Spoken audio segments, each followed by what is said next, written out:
kuha ng lang.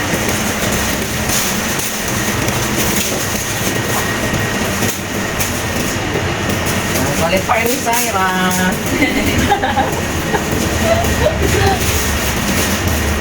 Often wrong as sometimes true. So the word sushi refers to the sour flavor of the vinegar rice. Regardless of the toppings or fillings, sushi ayun po ang gagawin ko. Sa taas, may kabila. Yan sa ulo sa taas. Oo, sa taas yan. Tapos guys, lahat yung kung ano lang gagamitin